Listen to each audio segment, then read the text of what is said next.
তোমায় আমি ভালোবাসি বলতে লাগে শরম। I love you.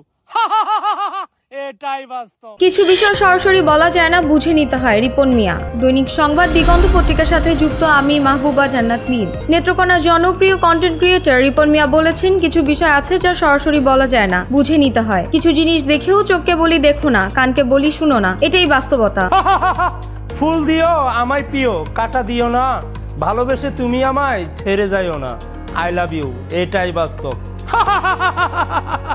মঙ্গলবার বিকেলে নেত্রকোনা সদরের দক্ষিণ বিশিওরা ইউনিয়নের নিজের বাড়িতে সাংবাদিকদের সঙ্গে আলাপকালে তিনি কথা বলেন। সাম্প্রতিক সময়ে প্রাণনাশের হুমকি ও পারিবারিক হয়রানির অভিযোগ তুলে তিনি এই আলোচনায় আসেন। সোমবার তার ভেরিফাইড ফেসবুক পেজে একটি পোস্টে ভাইরাল হওয়ার পর বিষয়টি নিয়ে গণমাধ্যমেও সংবাদ প্রকাশিত হয়। রিপন মিয়া জানান, তাকে 2 কোটি টাকার অফার দেওয়া হয়েছিল কাজ করার জন্য। প্রথমে রাজি না হলেও পরে শর্ত সাপেক্ষে চুক্তিতে সম্মত হয়েছেন। তবে তার দাবি, ওই চুক্তিতে কোনো অসামাজিক কিছু করতে তাকে বাধ্য করা যাবে না। তিনি আরো বলেন, মূল সমস্যা হলো কারোর ভালো কেউ দেখতে পারে না। ভাইরাল হওয়ার পর থেকে টাকা পয়সা আসা শুরু হলো, তখন থেকেই ঝামেলা শুরু। 2016 সালে ফেসবুক কন্টেন্ট ক্রিয়েটর হিসেবে যাত্রা শুরু করেন ঘাটমিস্ত্রি Ripon Mia. Hi, I am Ripon video, I love you, এটাই বাস্তব। সংলাপগুলো ভাইরাল হওয়ার পর অল্প সময়ে তিনি দেশ জুড়ে জনপ্রিয় হয়ে ওঠেন। বর্তমানে তার ফেসবুক পেজে ফলোয়ার সংখ্যা 19 লাখের বেশি।